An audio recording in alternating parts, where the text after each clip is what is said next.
Well, welcome everyone to this virtual brown bag. My name is Christopher Adam. I'm a professor of development economics at the University of Oxford, and a relatively new traveler into the space looking at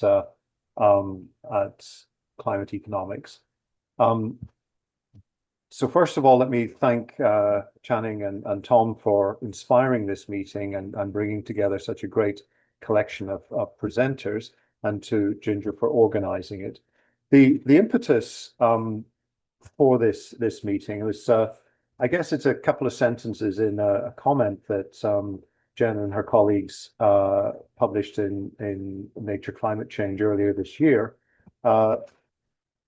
pointing out the enormous range of estimates of the impact of climate change on both the level and growth rate of output or productivity per capita, or however you want to measure aggregate economic performance across the world. And one of the things that they concluded with in their short paper was we ought to start to sit together and try and understand the sources of this great variation in the estimates, because the range is so stunningly wide that it in a sense undermines the credibility of the whole process of trying to assess the economic impact of climate change. And so this virtual workshop is us dipping our toe in that particular pond. We have today 4 presentations. 2 discussants who are going to talk across all 4 presentations, and an opportunity for some Q&A. So that's a pretty rich menu for this afternoon, or for this morning for those of you in the US. So what I'm going to ask is that participants, presenters, try and remain as disciplined as they can to their 10-minute slots. And for anybody with any questions, be that other presenters or anyone in the audience, can you initially put your questions in the chat, and we'll not interrupt the speakers as they go through, but we'll hold back discussion for the session after the presentations. So please use the chat function, questions and comments as we go, and then I will curate a Q&A after our second set of discussions have completed. So without any further ado, I'm going to kick off rather appropriately with Jennifer Morris from MIT, who's going to, I think, reprise the key points in their comment that was published earlier this year. So over to you, Jen. Great. Thank you so much, Chris, and thank you for the organizers of this event. As mentioned, I'm Jen Morris. I'm a principal research scientist at the MIT Center for Sustainability Science and Strategy, and I'm happy to be presenting today with Steve Rose, who is from the Energy Systems and Climate Analysis Research Group at EPRI. And I'm sure most of you know Steve, but he's been involved in this topic of economic impacts of climate change for a long time, and he was the lead author of a box on this topic in the latest IPCC AR6 report, which you can find in Working Group 2, Chapter 16. And myself and others in my group at MIT found this box to be extremely useful and important information, and so we teamed up with Steve to write a commentary on this topic. And our article, as mentioned, came out earlier this year in February in Nature Climate Change, titled Reconciling the Widely Varying Estimates of the Global Economic Impacts from Climate Change, the same title of this event. And the goal was to really draw more attention to this issue of there being such a wide range of estimates that are largely driven by the methods employed, and to stimulate discussions about what to do about this. And so we will take today's event as evidence that our plan is working, and we're really excited to have these discussions today.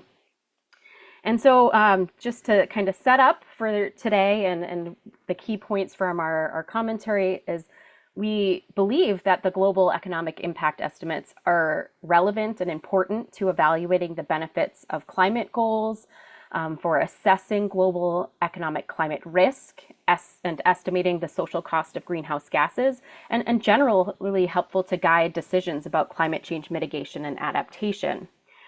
However, the main takeaway message, as mentioned, is that the assessments of the aggregate impacts of climate change on the global economy are so widely varying and diverging based on methods that they're not currently very helpful for those goals. And it's essential to understand the mechanisms behind the differing estimates and identify a robust range. And only then can these estimates meaningfully inform and guide climate actions.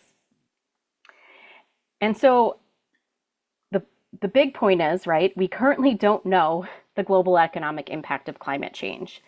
And we put together this figure, which organizes estimates from the literature of these global aggregate economic impacts by global warming level and by methodology type, whether the study used statistical modeling, structural or process-based modeling, or was a literature-driven meta-analysis. And you can see the resulting spread of estimates here. And to highlight an example, if you focus on 3 degrees of warming, the structural model estimates of climate damages in terms of global GDP losses range from -3%, which are net climate benefits, to 5% losses, while the statistical models estimate 8 to 55% losses for that same level of warming. So this is a real problem that we need to understand better. In particular, we argue that that evaluation is needed into the mechanisms that produce such large estimates in the statistical models that are apparently eluding the structural modeling, and that the statistical modeling results suggest this potential for really catastrophic outcomes. But we need to develop the structural intuition and understanding of the relationships that could drive such outcomes. And we know that structural modeling does not capture all of the potential climate impact channels, but are the missing channels really enough to explain the vast differences in estimates? And that's something we really need to better understand.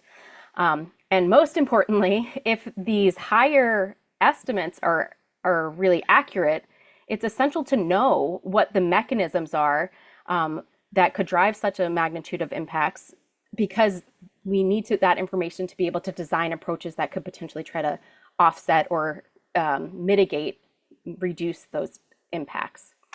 And importantly, decision makers really need to be aware of this wide range of estimates and should not trust any single estimate, as the current literature can very easily be cherry-picked to support any particular point of view on this topic. And this is a particular danger in the area of cost-benefit analysis of climate policies.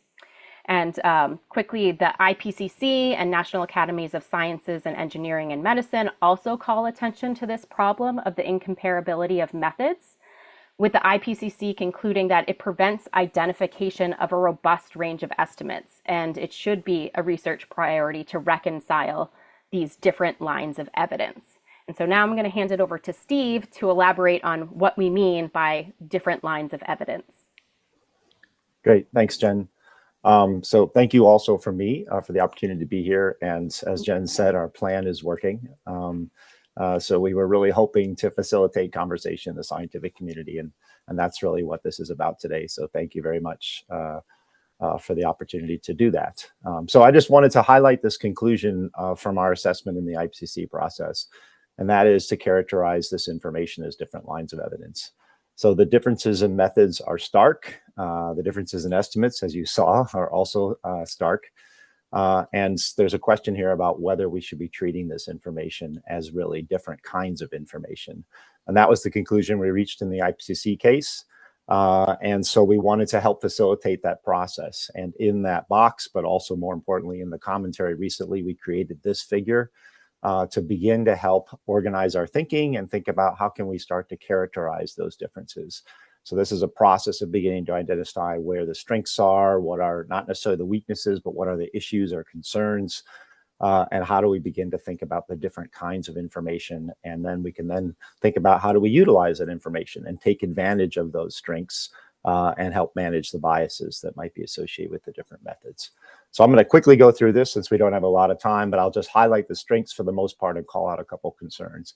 So the statistical methods, of course, a key strength there is that they're based on observations. So they're using historical information to inform their estimates. They also reflect net outcomes, right? So there's a lot of things that can be shifting around with respect to responding to climate change, whether that's input substitution, shifts in commodity markets, changes in prices and quantities, changes in trade patterns and other things. They're showing us a net outcome in terms of all those potential changes. The structural, in the case of the structural models, key strengths there is that they're projecting future processes and dynamics and systems into the future. So we're able to think about a future economy and future responses to climate change in a very organized and clear way. They're evaluating how impacts directly enter into the economy, right? So we can think about different touch points at where the economy is touching climate-related and weather changes, and how those potential impacts transmit or propagate through the economy. They're also modeling adaptation responses explicitly, and I mentioned some of those already, but you can begin to see those shifts more clearly in terms of potentially dynamic responses. And because of those features, they're explicit and interpretable, right? So it's easy to have greater transparency on how things might play out, and then also how we might respond to those potential implications. In the case of the meta-analyses, they're accounting for the estimates across the literature. So they're simply grabbing that set of information and trying to derive statistical relationships between global warming levels and economic outcomes.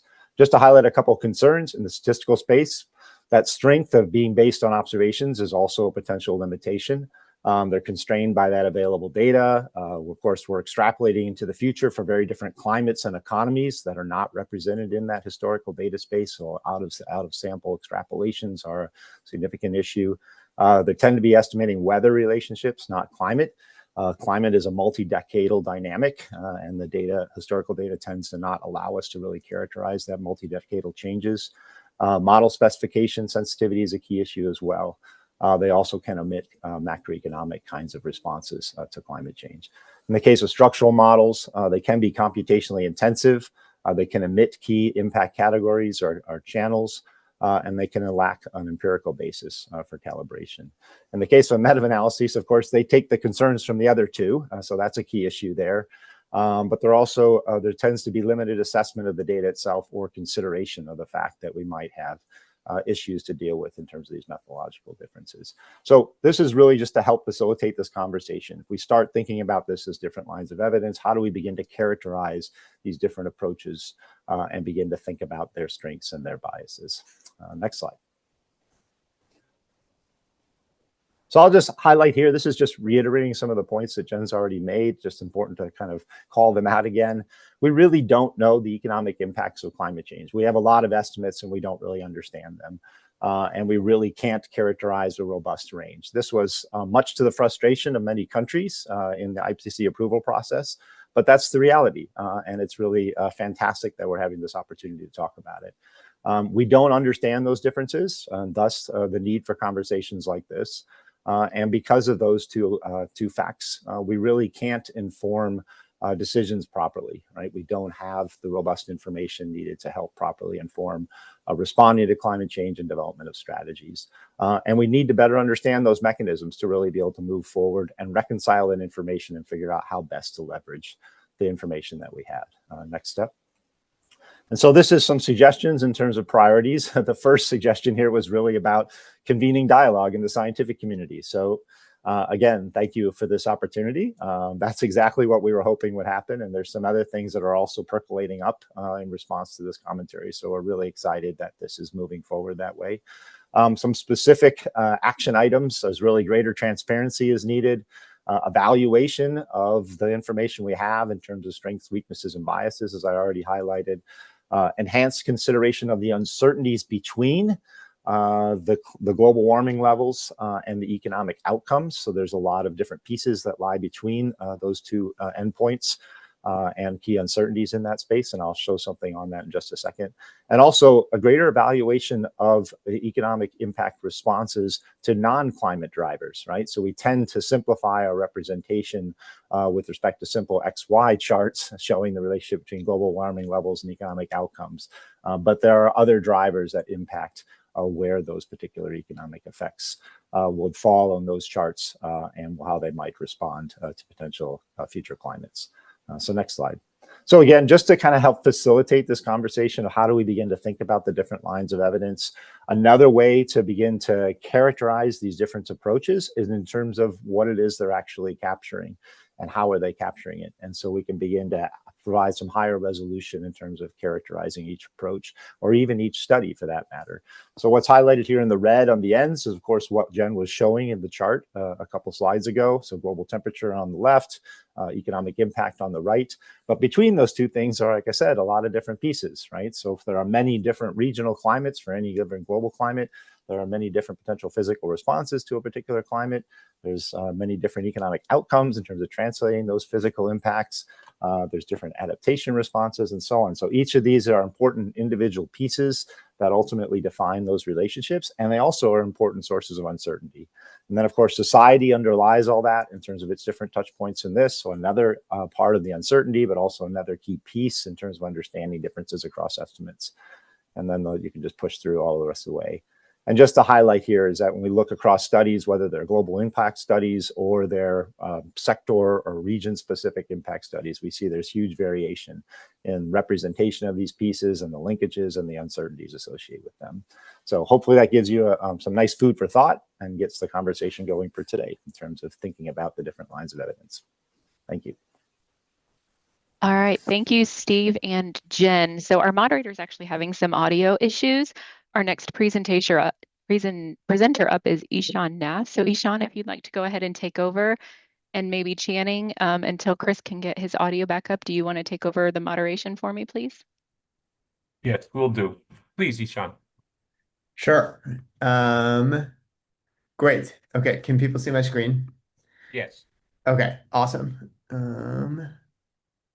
Okay, so I'll try to cover as much ground as I can in 10 minutes and give an overview of where we think our work fits into the literature. Okay, so I think as a starting point for the discussion, it's helpful to think about why these estimates in the literature vary so greatly, as the two previous presenters like so clearly showed.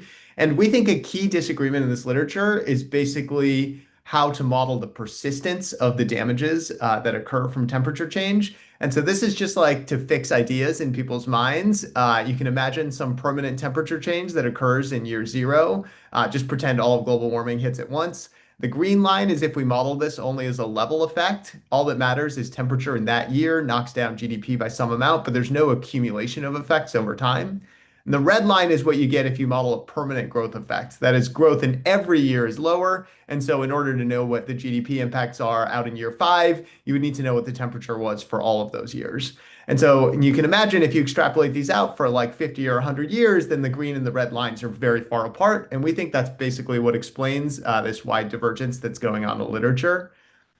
This picture has already kind of been put in people's minds by the previous presentation, but this is what you get if you assume a level effect. Roughly speaking, it's something like 2 to 3% losses from 3.5 degrees C for the world. On average, the hardest hit countries lose about 7 or 8% under this level effects projection. In contrast, in this prominent paper that assumes permanent growth effects, you get something like 25% losses for the world on average. And the hardest hit countries here are actually losing 95 or so percent of GDP in these permanent growth effects projections because growth becomes negative for many years. Okay, so that's kind of the starting point of this literature. And I think it's worth mentioning again, just in the context of that last slide of the different approaches, if you sort of take the micro estimates and add them up to get a macro estimate, which also assumes level effects. I do this in one of my other papers. You get something about like this, a few percentage points. And so it really seems to me that the difference in estimates is not about the micro versus the macro data, but rather about what is assumed about the persistence and whether these effects are manifesting as growth effects. Okay, now how do people come to these different conclusions? The way we think about it is that it's really a debate about what to do with what we can observe in the evidence from historical data. And so in historical data, we think of the debate as basically are the transitory shocks that we can observe in the data having transitory or permanent effects on the level of GDP. So you have some temperature shock you observe in year zero. A transitory shock would mean everything goes back to normal in the economy the year after the shock. A permanent shock from a transitory temperature shock means that you have the red line where GDP stays permanently depressed, even though permanent temperature goes back to normal. And now, of course, if the green line is the truth, then you'd be justified in thinking that there's no accumulation of effects across years, no growth effects. In contrast, if the red line is the truth, then that would justify making your future projections of permanent temperature changes as growth effects. In this paper, we're going to argue for something in between, which is we're going to argue that these effects are long lasting from a transitory temperature shock, but they're not permanent. And so we basically are going to argue for a set of projections that are about 4 or 5 times larger than what you get with the green line, but several times smaller than what you get with the red line. Okay, now how are we going to do that? I'm going to show you some empirical estimates later in my 10 minutes. And basically what we see in the empirics is a tremendous amount of persistence in the effects of temperature. When you have a temperature shock, GDP does in fact stay depressed for many years. And so in many ways, the data looks a lot like what you saw on the red line that would justify the permanent growth effects in the previous heuristic figure. However, we think that there's an important difference between permanent growth effects and very persistent growth effects. That is, if there are growth effects for 10, 20 years versus growth effects for 100 years, that's going to be really different. We think that the data can't really rule out the permanent growth effects, but the broader evidence from macro and growth can kind of help us rule out this scenario in which the countries are growing at permanently different rates. So we make a case in the paper that growth is connected across countries, and that because growth is connected across countries, the process of how economies grow is not independent across different countries. Even if the growth effects of temperature are very persistent, we shouldn't expect the countries to permanently diverge. But we think that's something you actually can't see in the temperature GDP estimates, and you need to kind of draw on broader evidence to argue for, because there's so much persistence here that if you just looked at these, you might want to make these permanent growth effect projections.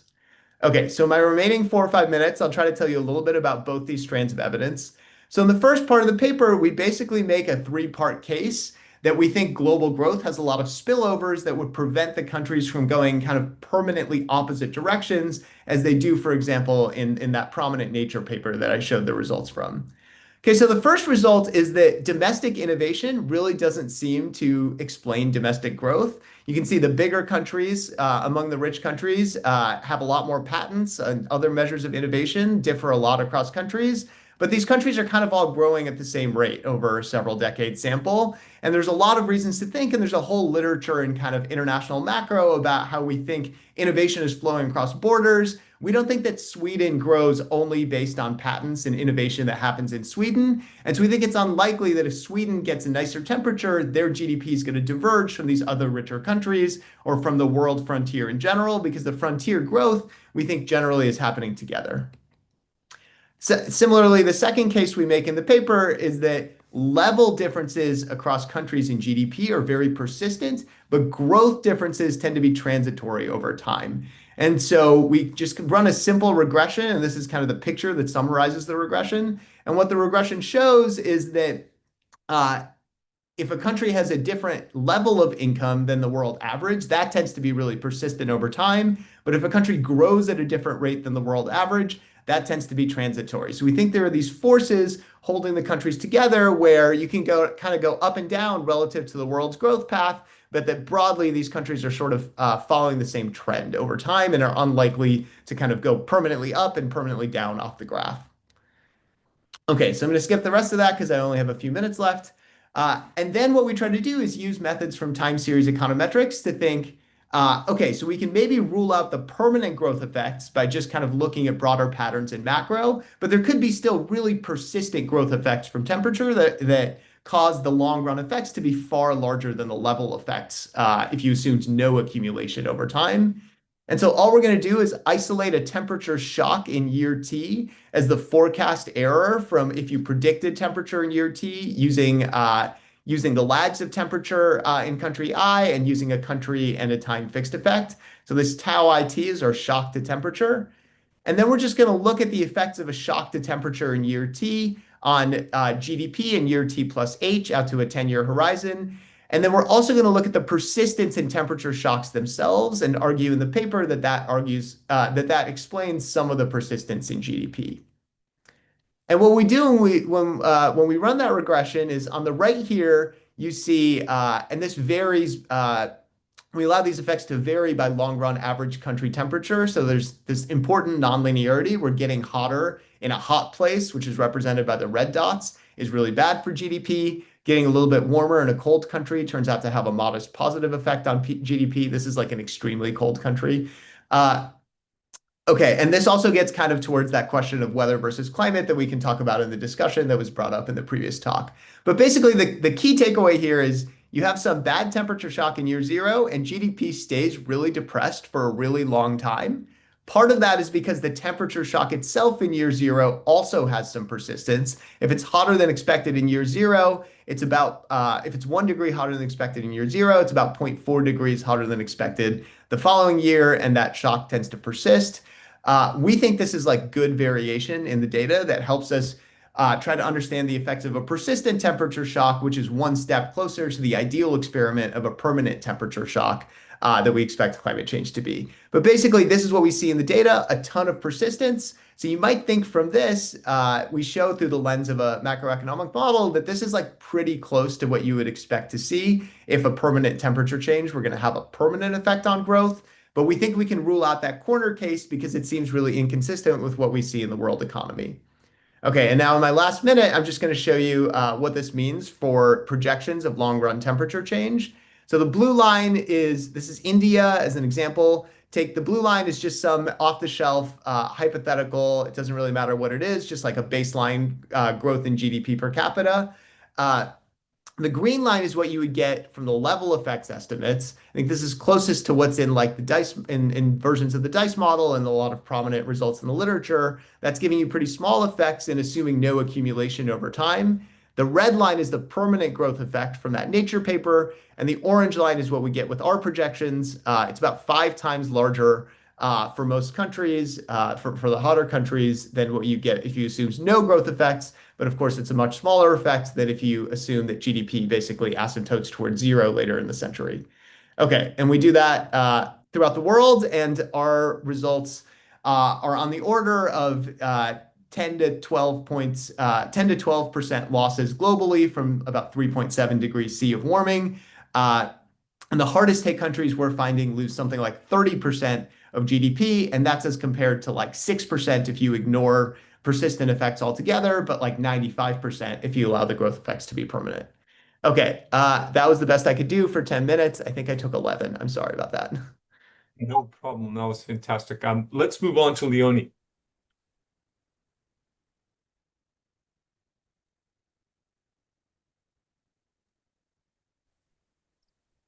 Leonie, can you jump in? There we go. Yes, here I am. Can you see my slides? Yes. Perfect. Yeah. Hi, everyone. Thanks for inviting me. My name is Leonie Wenz. I'm based at the Potsdam Institute for Climate Impact Research. And I will share some findings from our publication, The Economic Commitment of Climate Change. But very similar to Ishan, I will also focus quite a lot on this question of damage persistence, which I think is key to our paper, but also to this whole discussion that we're having here today. So can I jump to my next slide, hopefully? Yes, here we are. So Jen and Steve have shown this very helpful figure from the recent publication that really nicely illustrates this wide range of estimates. And I would agree with Ishan here that this variance is to a large extent driven by the underlying assumption of damage persistence, or the level versus growth effects question, which is kind of like an implicit or explicit modeling choice all these studies here kind of do. And I will kind of show more on this in a second. Just, I mean, Ishanya has basically explained it brilliantly already, just this whole level versus growth effect question. It's shown here for a permanent temperature increase, which for a level effect over here would mean your growth rate goes down and then returns either more or less immediately or after a while. And then GDP is lowered, but you have kind of like a constant offset.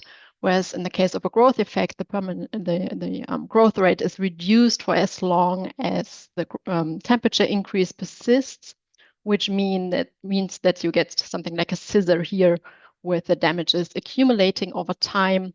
And Jarmo Kikstra and colleagues have shown for the page model that the difference can be like an order of magnitude by the end of the century, because as you can imagine, if you do this over very long time horizons, it really matters whether you're in this world here or in this world there. So to kind of see to what extent this really applies to Jen and Steve's comment and like how important it is in comparison to other modeling choices, we have kind of sorted all these different estimates by the underlying persistence assumption. So this is for the last box, 4 degrees of warming.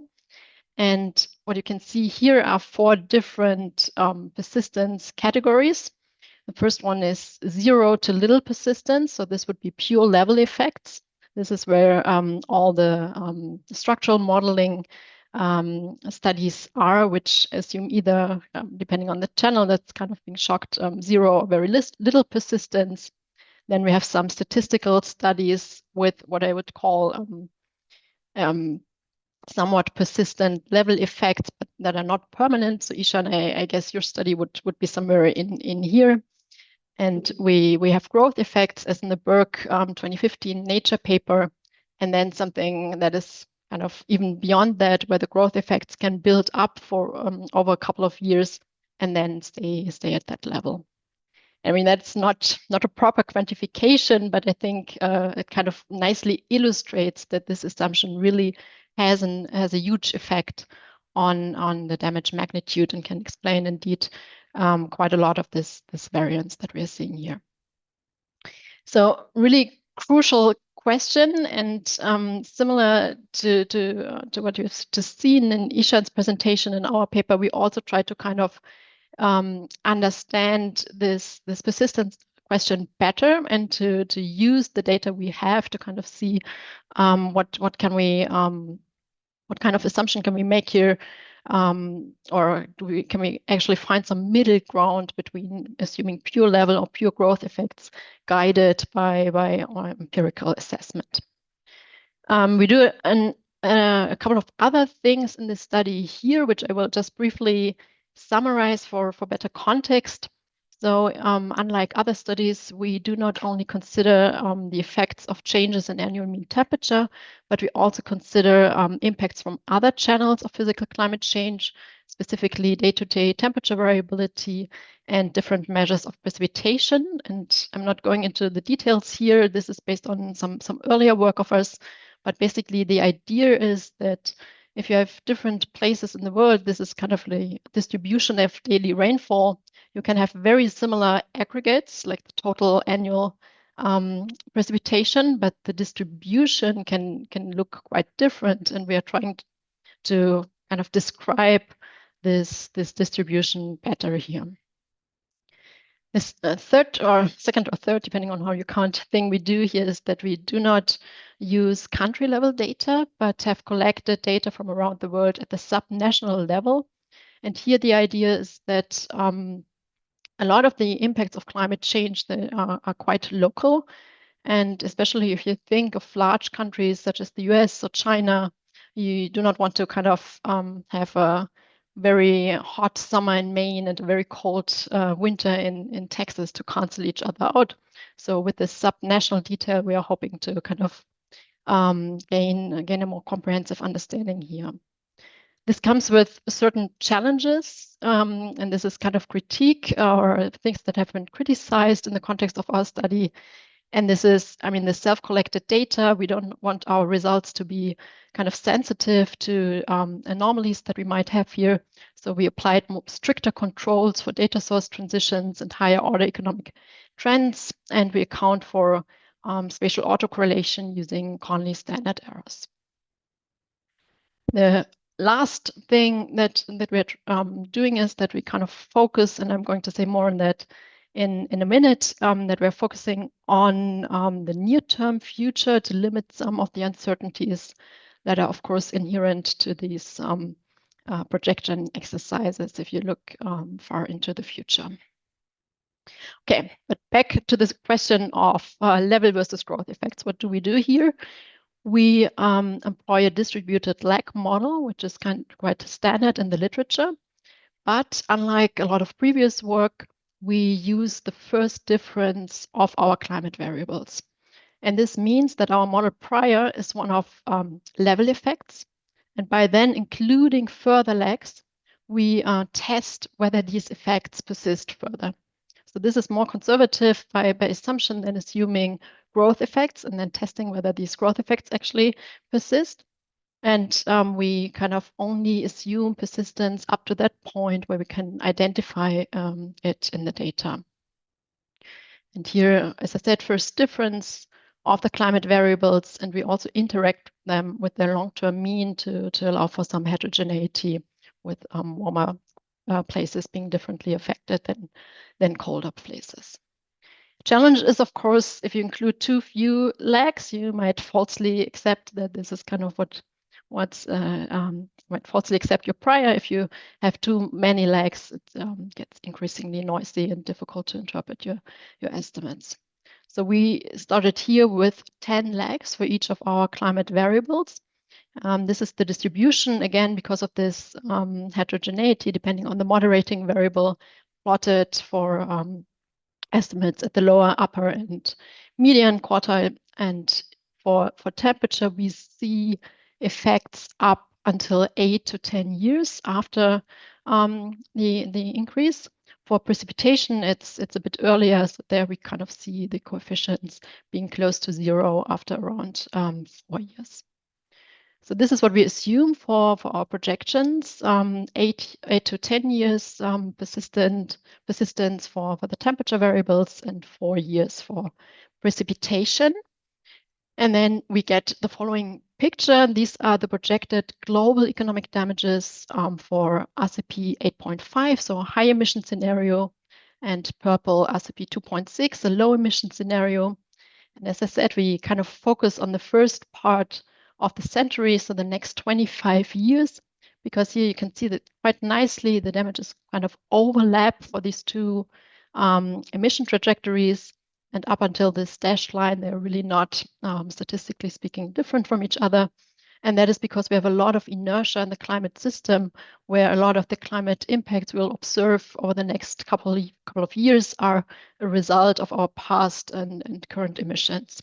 So in terms of kind of like limiting the uncertainty due to differences in the emission scenarios, we focus on this shorter time period and call this the committed climate damages.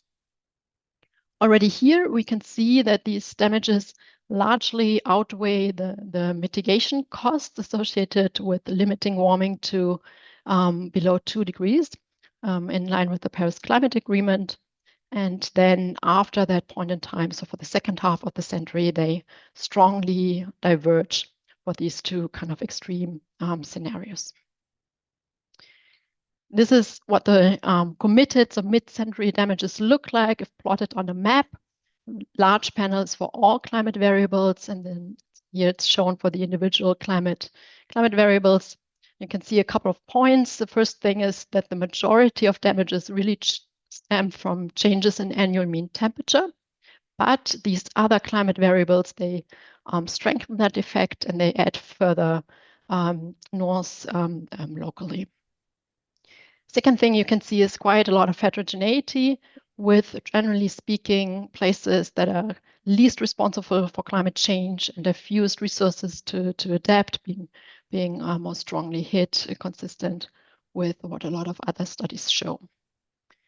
And along those lines, we are kind of continuing working on that and on extending the framework. We are very much interested also in the effect of other climatic drivers, also with respect to adaptation.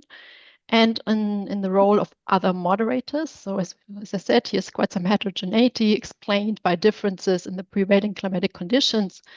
But we're kind of exploring whether other factors such as income, vegetation, institutions, and so on might further explain differences in vulnerability. And with that, I conclude. Thank you. Leonie, thank you very much indeed. Can you hear me? Yeah. Thank you very much. We're now moving to our final presentation. It's Tim Thomas is going to present the work that he has been doing with Channing and colleagues. So Tim, over to you.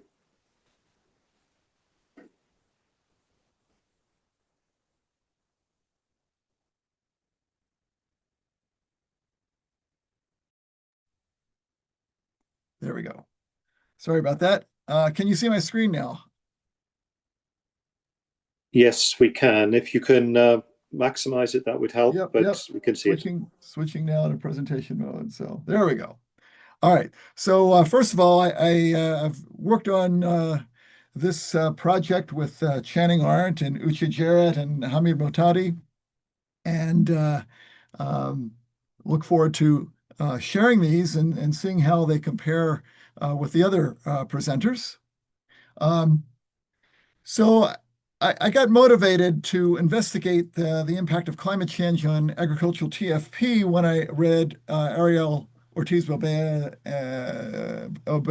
paper, where they found that climate change has already had a 21% impact on agricultural TFP. And it just struck me as a large number, and I wanted to understand better how they came up with that and the avenue through which it was approached. And here I show Ag TFP in one of the slides. And you can see sort of a decline after, say, 2010 a little bit, or a slowing down after 2010, but basically tremendous growth over the study period from 75 to about 2015.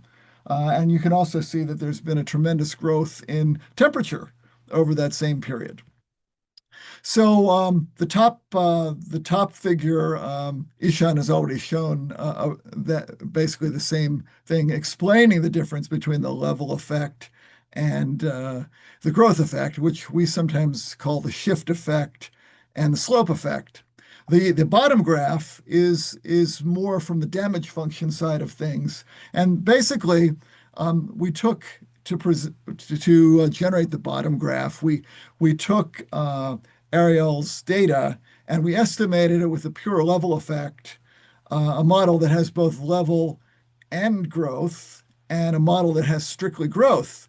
And you can see that if you have a level effect, there's been less than 1% damage to Ag TFP. If you estimate with both effects, there's less than a 3% there. But if you estimate with only the growth effect, then you have greater than 15%. And so just as Ishan was explaining, for this sort of answers in many ways what Jen and Steve raised as the issue: why is there a difference between structural models and statistical models? And the answer is that structural models can only account for output.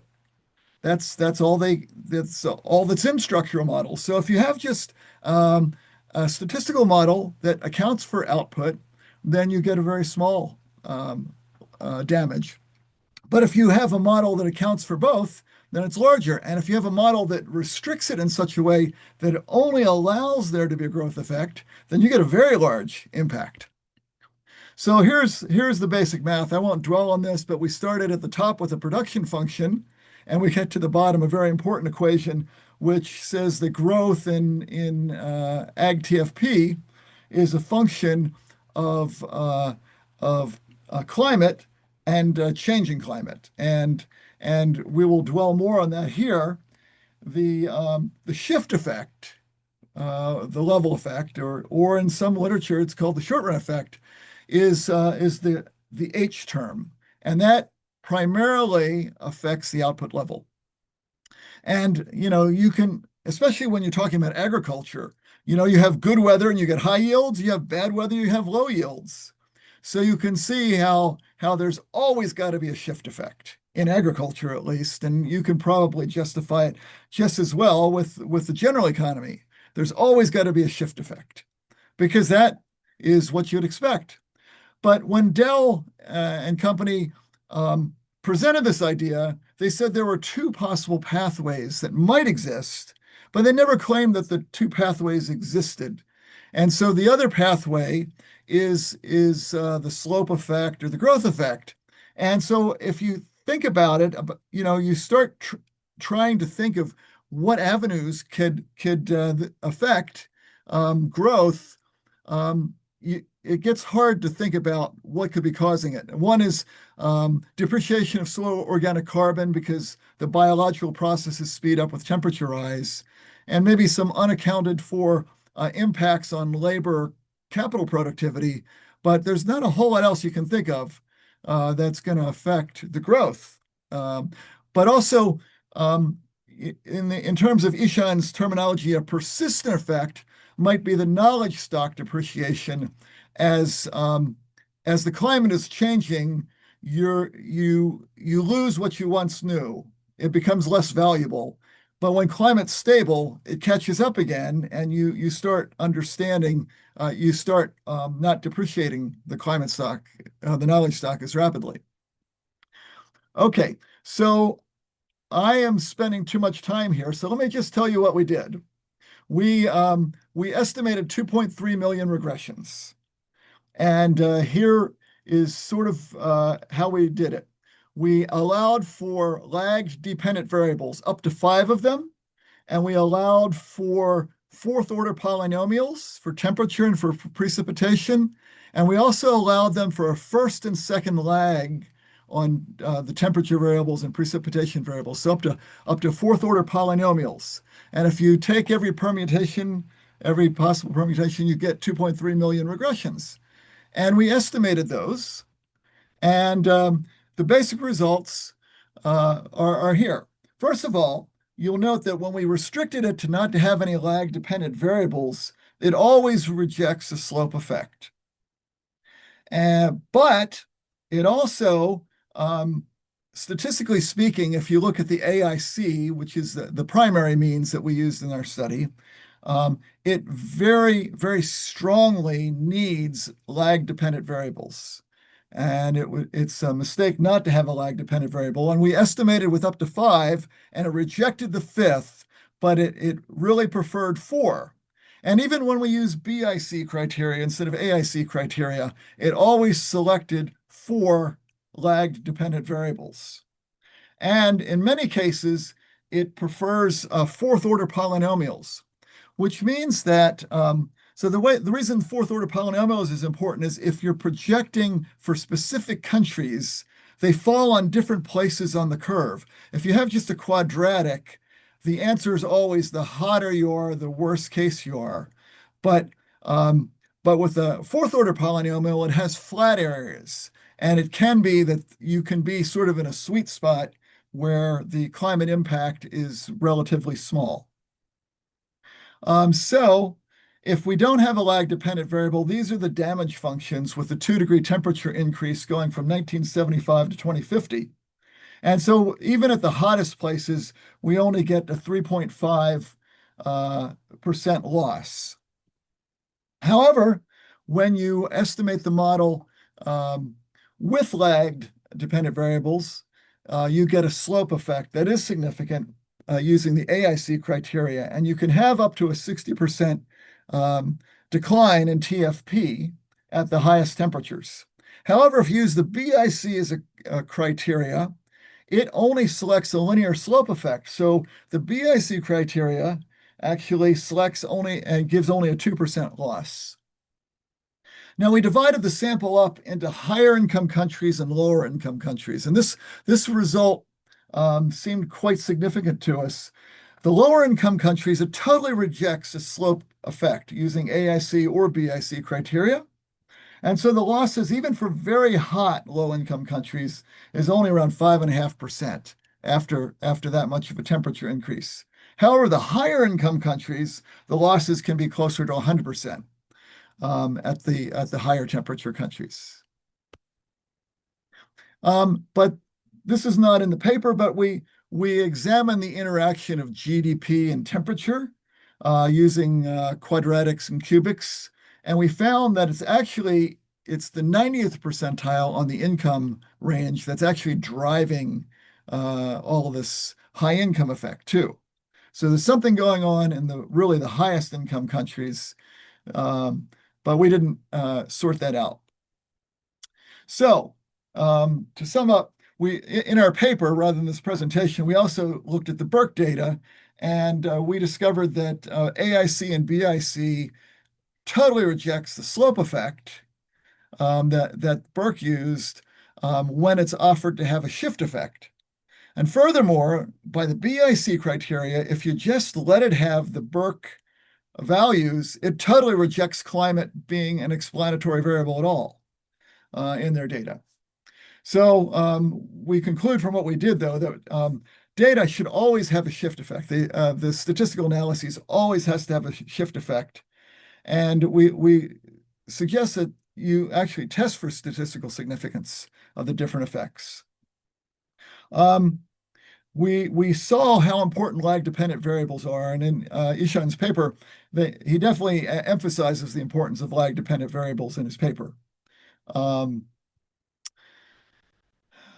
The results are influenced by which countries are in the data set, and I think that should worry us a little bit. So I worry a little bit about Leonie's data set because she's missing Africa. And so it makes you wonder what's going on. What is it about the countries that are lower income that change the way your estimates look? So we don't know. And we do know, though, that if excuse me, if the slope effect or the growth effect is important, you do get very large damages. And so it seems important to us that in terms of future investment, countries focus on maintaining growth in agricultural TFP. And we thought a little bit about this whole idea of the knowledge stock depreciating. And a lot of times people think about researchers, and the researchers' knowledge stock is depreciating, but we also think about a farmer's knowledge stock, and that it could be the role of educating or passing more information to farmers could be quite critical in the future. Thank you. Thank you very much, Tim. That was a really impressive presentation of quite a long paper.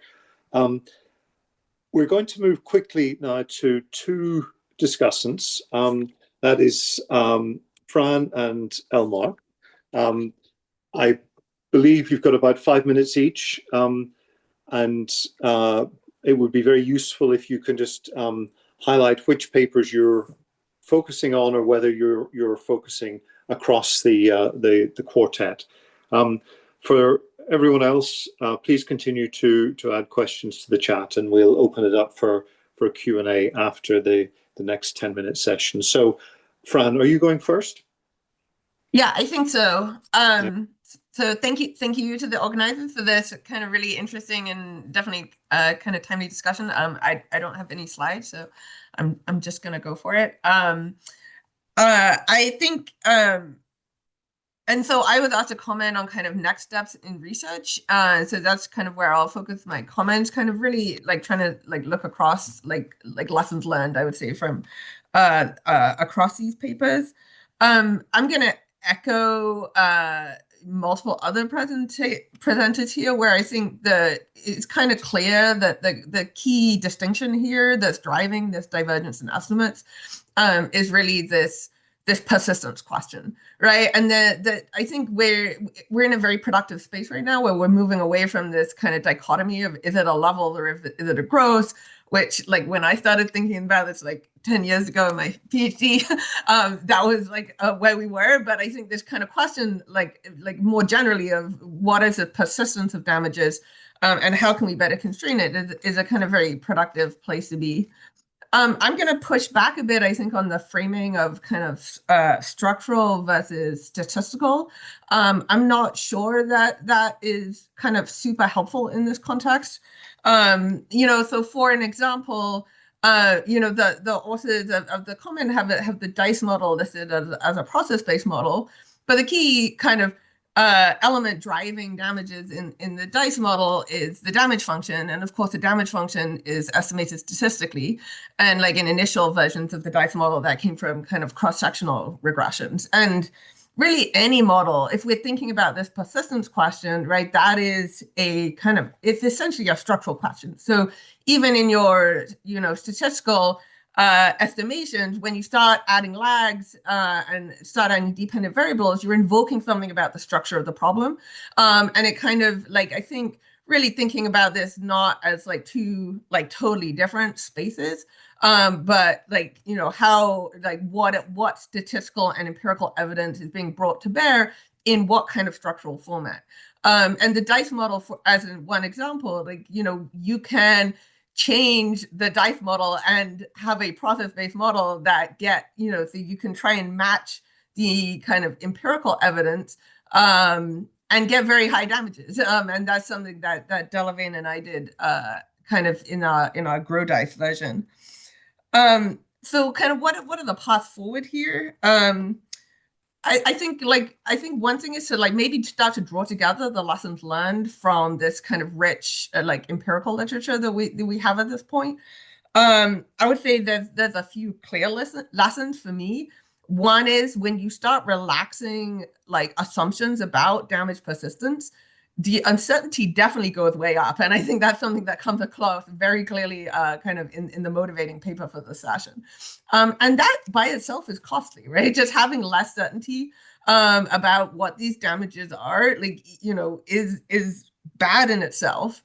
But it's also like probably the estimated negative effect is also going up. It's not just about the variance. But I would say that with qualifications, because there's a lot of uncertainty around these estimates. I would say there's emerging consensus here, and this is coming from multiple different like empirical approaches, that there is some persistence. And that, like that could mean a lot of different things as we have seen. But the kind of peer leveled effect is probably quite unlikely. But that then is kind of consistent, as we've seen, with like actually quite a lot of different like aggregate damages then. And probably the ability to rule out alternate models based purely on very reduced form estimates is somewhat limited. I think this is where we start to get to this question of, okay, what are the most promising steps forward? And I think we really want to be querying these mechanisms of persistence using a combination of kind of alternate empirical approaches and different kind of modeling frameworks. And so this is really going to be about diving into these potential mechanisms. I think drawing on, our like, and asking, what aggregate damages can be generated under different structural assumptions. How plausible are they? And that plausibility might come from the kind of like just theoretical and other sources of evidence, like Isham was kind of drawing on at the beginning of his paper. Or it might come from kind of new empirical approaches that really query different mechanisms, like say patent processes to look at TFP growth, actual processes of capital depreciation. But I think the key here is to really think broadly about the types of models that are going to be relevant here. And I think this kind of, if we are asking questions about persistence, we have to be looking at models that really center those mechanisms of persistence that probably are around TFP growth and capital depreciation, but maybe there are others, and kind of really kind of have a broad like set of pathways by which we can like query alternate mechanisms. And I would also say, like, part of what we're doing here, I think, is trying to bound uncertainty. So an ability to really kind of characterize parametric uncertainty pretty fully is kind of also going to be quite important. So, we're not going to getting kind of just single point estimates. So I think I'm, sorry, 1 minute over, but I will leave it there. That's excellent. And I think you've raised 3 or 4 really key points that I hope we'll pick up again in the Q&A, and that the presenters may want to respond on. So with that, let me move to Elmar. Elmar, you've got 5 minutes. Yeah, thanks a lot. I'm brought a few slides, so let me share them. You see them? Great. Yeah, I will. So Elmar Kriegler, Potsdam Institute. I'm actually coming from integrated assessment modeling, and want to point out that the discussion we are having here is really key for using the integrated assessment modeling and informing the climate policy process. And I will echo a lot of things that have been said. I'm so referring to all of the presentations we have heard. My first point is that if you think about the climate policy debate, the question of level versus growth effects, which makes such a huge difference in our assessment, how instrumental climate change actually is on the growth or development futures of the world is really critical to resolve for informing climate policy analysis. It's in the international agreements. Countries in the global south see climate change really through a development lens, and also countries in the global north see climate change and climate action through a economic growth lens. And in this respect, I agree with what has been said, that the large difference between these different types of estimates we see is related to assumptions or basically findings on persistence of, and I call it here persistence of level effects, because if you have a level effect, which you have a temperature shock, it changes the growth in 1 year, and this has some repercussion for the next couple of years until you go back to normal. Then if you have several temperature shocks in a row, it accumulates, and you have this in-between case between permanent growth effects and this just a single level effect. So I call this here persistence of level effects, which I think is really key. We looked at this actually in a study in 2021, where we took the Berg damage function, which projecting out in the future assumed a permanent growth effect and included a more limited persistence of these effects. So we varied from 0-year persistence, coming back to the case where we don't have any, just a level effect, to infinite persistence. You can see on the left-hand side, the social cost of carbon emerging from that are really hugely different. And on the right-hand side, it makes a difference for the mitigation pathway. So we used our integrated assessment model and showed that if you include both a climate target as well as the social costs of carbon from these estimates, we will see more stringent near-term reduction if we assume persistence to some extent. And this is, I think, for 15-year persistence. So what about next steps in order to robustify these results, to learn more about the persistence effect and how we can actually link it to the economic modeling?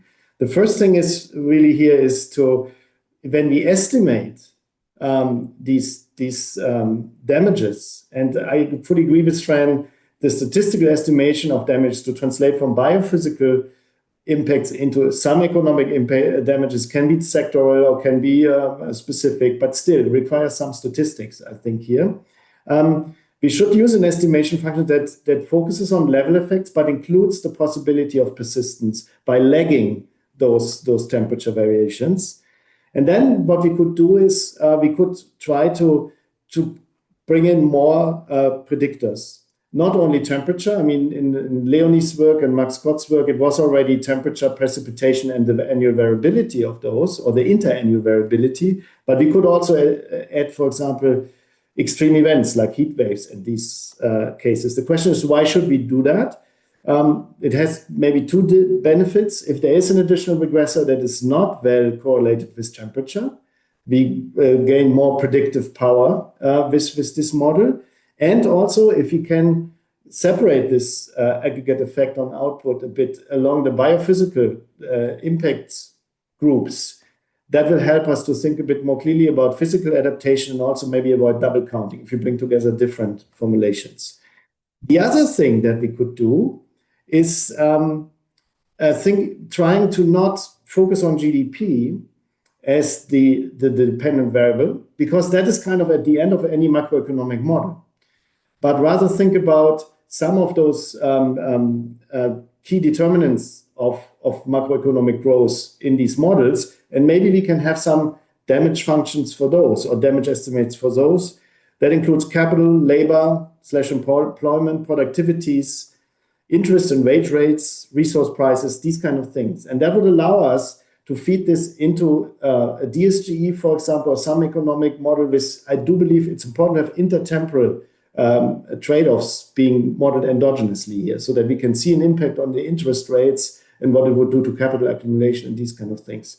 So I think that is a very promising one to better understand the persistence, and the persistence would then be a result of the economic modeling given those inputs. Last slide, but I just want to say there are a few studies here in this space, one by Max Kotz et al. And on the inflation, and another one on labor productivity. Last slide here, which is Franziska Piontek. She led a paper a couple of years ago where we looked at these in a growth model, in a Ramsey growth model, and you can see that there are different levels of persistence for an initial shock, which was a 15% GDP loss, whether it's you bring it in via capital, via labor, or via labor productivity. So yeah, with that, let me close here. Thanks. Thank you very much, Elmar, and thank you to all the presenters.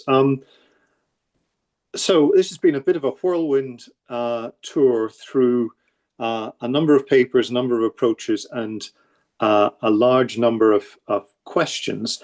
Do we feel that we're converging, or are we adding more questions to address here? Before I open it to the Q&A, just a couple of thoughts from my perspective. So as I said at the beginning, I haven't worked in this area for very long at all, but I was struck by some interesting parallels from kind of earlier in my career as a graduate student and at various episodes through my career. One is many of these issues on levels versus persistence versus sort of identifying trends, cycles, transitory effects, permanent effects, have absolutely dominated the time series econometrics and the time series literature for decades. And there are a fair number of elements that I was slightly surprised not to see in this debate. Starting from, I guess, the point that a number of people have made, that this kind of linear regression framework, we're kind of brought up to think about this as being useful in a local approximation sense. And we're using it to try and generate very long horizons, very non-local projections based on relatively short historical data periods where to some extent, and not completely, but to some extent, the phenomenon that we're trying to analyze is still somewhat over the horizon. Part of it is baked into the existing data, but clearly a lot of it is not.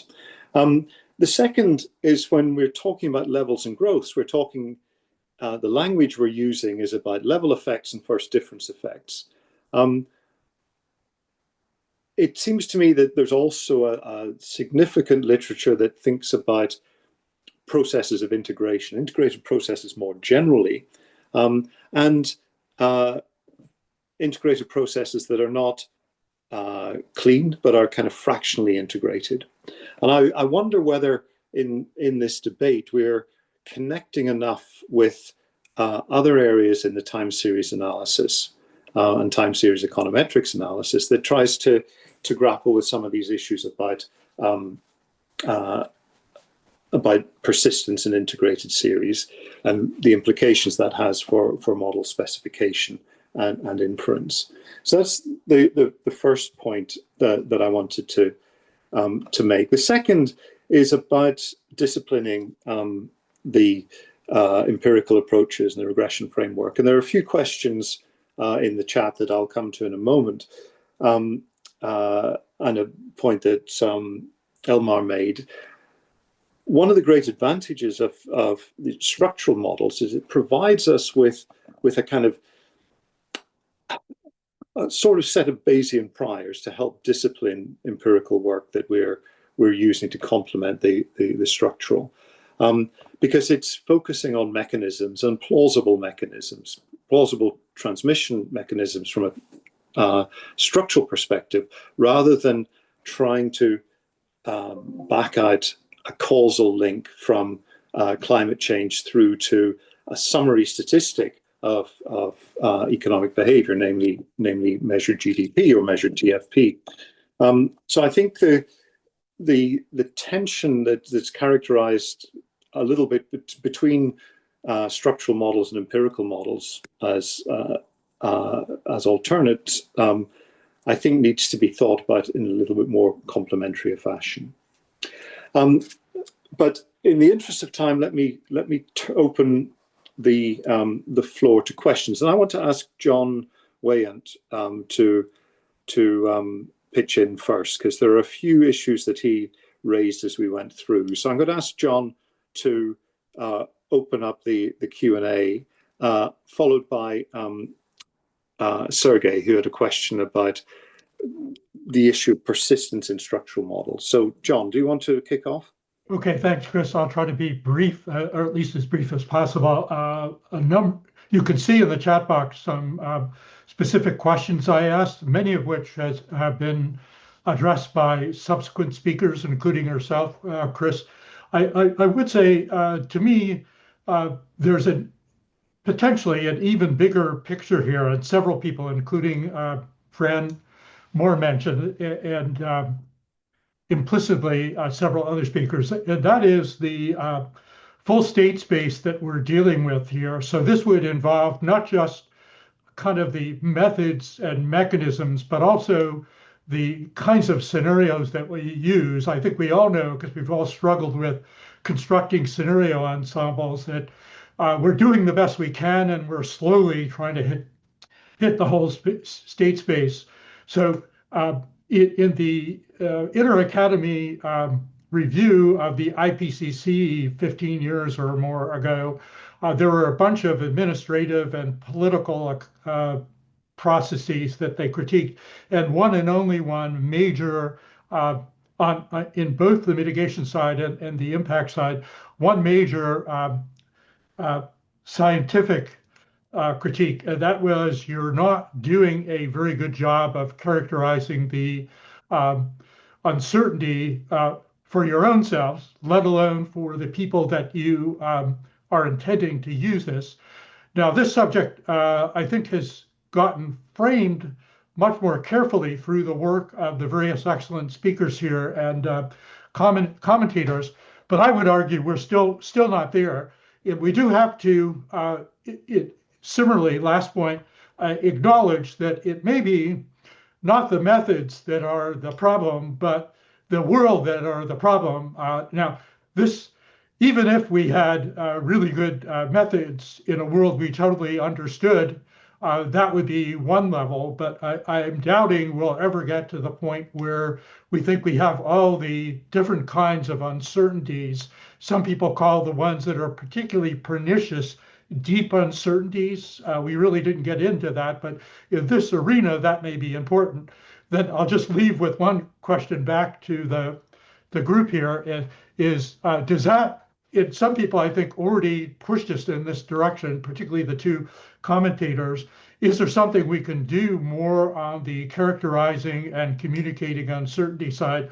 I know the immediate pushback is, oh, yeah, we all know this is a good thing to do, but stakeholders, decision makers, IPCC, delegates, negotiators don't want to hear about that. But I wonder if we could think of a way to slowly move them beyond that hurdle. Thanks. Thank you very much, John. Does anybody want to come back on this point? And please, either for the rest of you, put your questions in the chat or raise your hand, say that you'd like to speak. But maybe on this, okay, I want the commentators to come back on the question of characterizing uncertainty, and is there more that in a sort of practical sense, as John said, that we can do in this. But first, let me go to Ariel. Hello, everyone. Thanks for the chance to speak briefly. I came in late, so I came in halfway through Tim's presentation, and I know I saw one of the graphs. They submitted a comment for our paper. We have a reply that we submitted, and so some of the points that I'm going to say kind of cover in that response that is not yet. I can post it here, but if you want to check the link. But the first point is that we actually do find considerable persistence on the AgTFP data, up to 10 lags. And so, obviously, as you try to get even more and more and more lags, then you have less and less data, and then things start to get more, noisier and noisier. As I think Fran kind of suggested at some point, is that there's a point where there's not enough data to reduce that uncertainty, right? So, but we do find considerable persistence.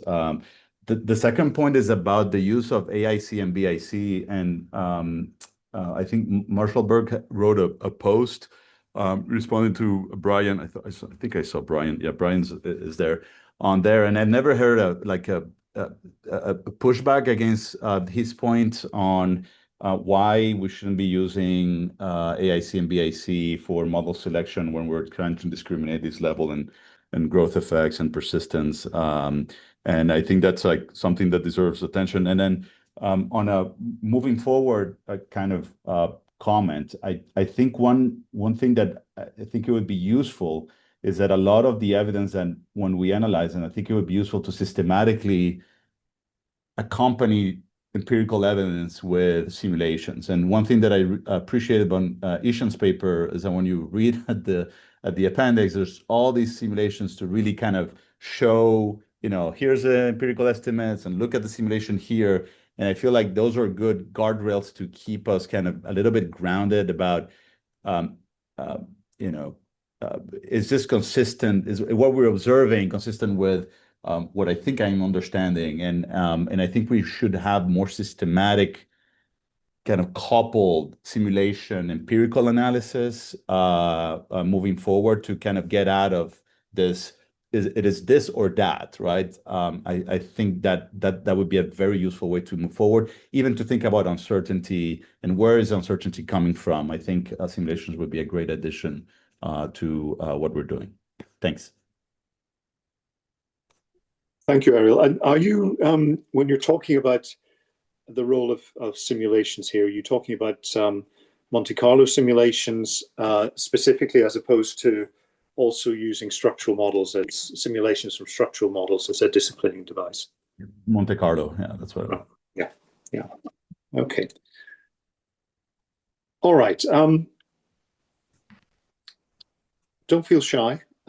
We've got plenty of time. Please, if you want to respond. I've got Steve. I'll come to you shortly, Sergey, but I'll keep the conversation going. Steve, and then Ishan.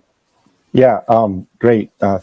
Thanks a lot, Chris. I wanted to, first of all, just say thanks to everyone for the set of talks and the set of insights and perspectives. Like Jen and I were mentioning, that's really what we were hoping would happen with the paper, is to really get this issue on people's radars and begin to talk about it. I'll say also that we were never intending for this to be a statistical versus structural battle. This was just our attempt to document the estimates that are out there. And then as we were doing it, we were actually really surprised by the systematic differences that we saw when we grouped them in statistical versus structural.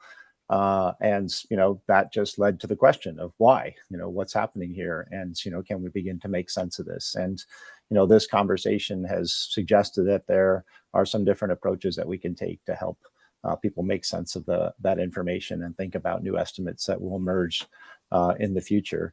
A couple of quick reactions to the other talks. I think the persistence issue is really important.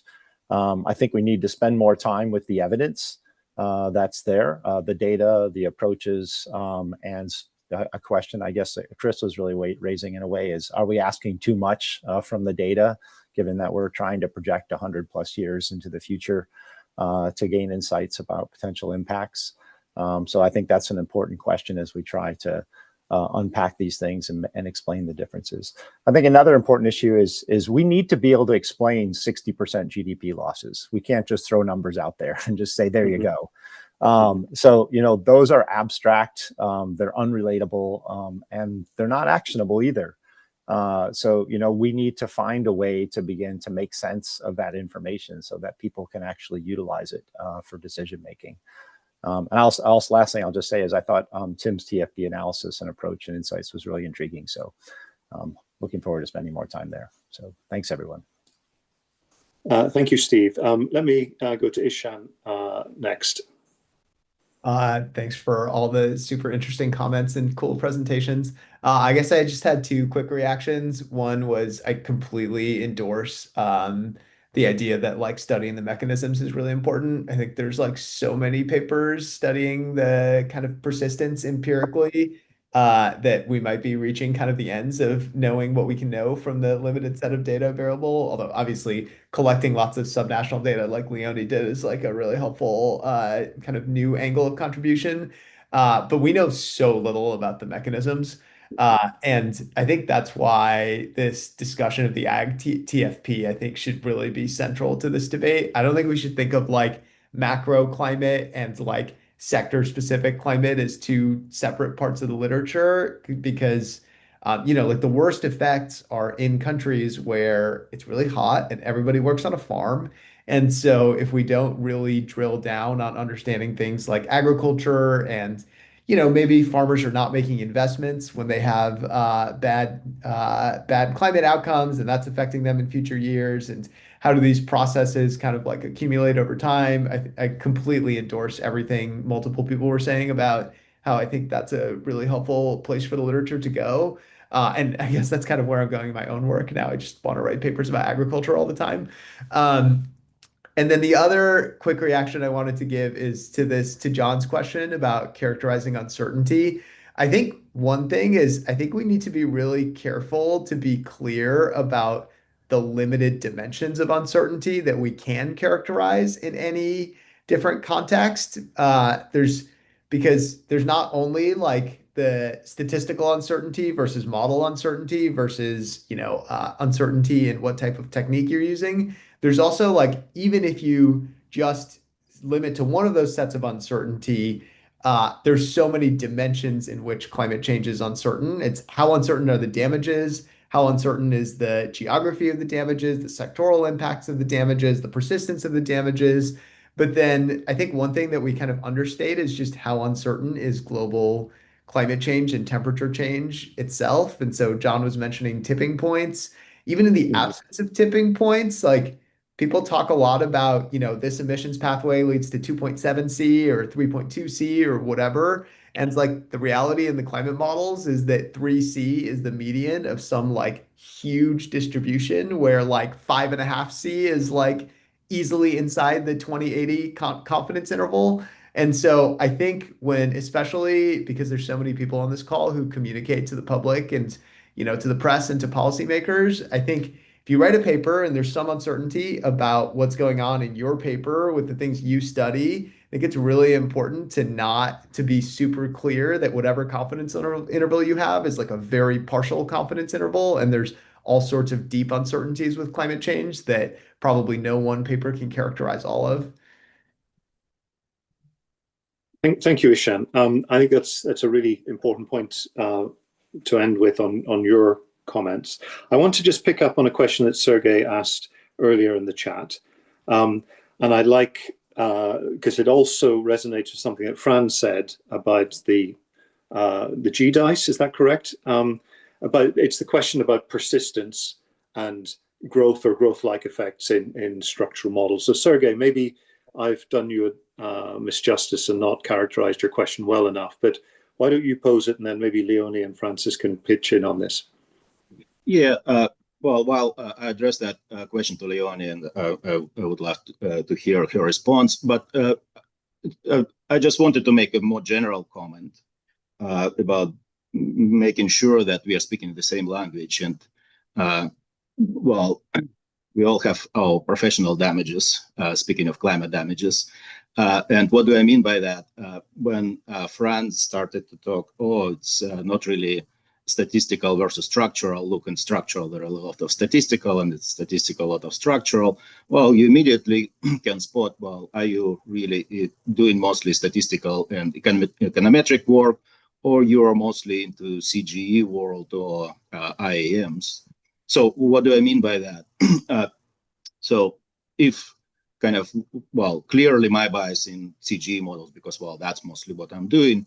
And when you say, well, the structural models have no persistence, I immediately have hard time because, well, in our models, we have capital vintages, we have sector-specific capitals, we have all the impacts which, in principle, try to address this issue of persistence. And so when you say no persistence, well, you mean very, very different from what I would mean. And so when I see a graph like Leone put, well, these models has no persistence, immediately, well, are we talking about the same thing? And, well, probably not.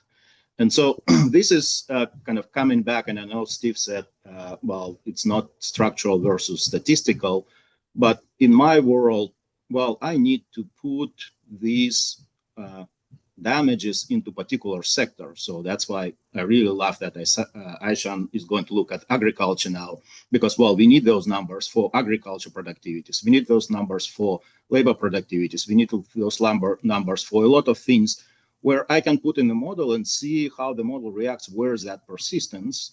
But if you're going to tell me, well, the impact is 60% of GDP or 30% of GDP, I have very hard time of knowing what to do with that number. Because, well, COVID is what, 5% of GDP? The major war is not even there. So I'm not really sure how to represent that into what you would call structural model. So that's a long rant and rather than the question, but the question to Leone, well, I kind of, when you're saying persistence, I understand what you mean in statistical term, but that's not how I would read that word when I read the paper. So kind of rather than the question, I'm just flagging, we have to be really careful that we are not just imposing, well, the jargon from our own areas and think that, well, the whole world will understand the same way. Thank you, Sergey. Now, we're very tight on time, and are we okay to run over by 5 minutes or so? Because it's important that we give Tom a few minutes to wrap up. So unless anybody is telling me I can't continue for another couple of minutes, can I ask Leone and maybe Francis to briefly respond, and then I want to turn to Tom. Yeah, thanks a lot for the comment. And I think Fran and Elmar have kind of replied or explained that in some detail already, so we'll keep it short. So I think I agree, different persistence is kind of in the structural context is somewhat different and also more implicit unless you change the damage function.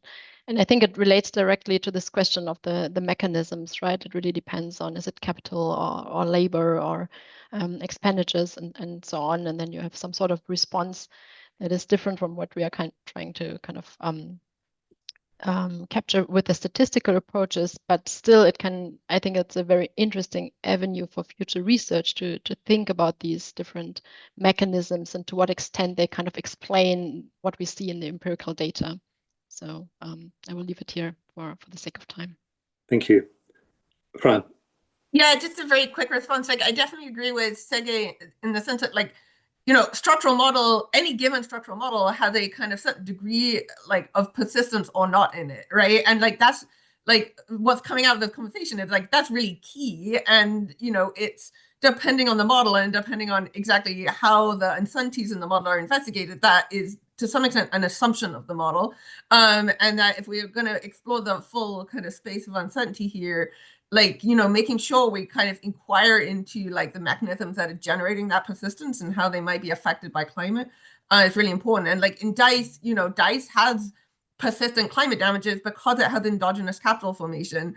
But if you change how climate change affects processes of either TFP growth or capital formation, you can get like very, very different results coming out of it.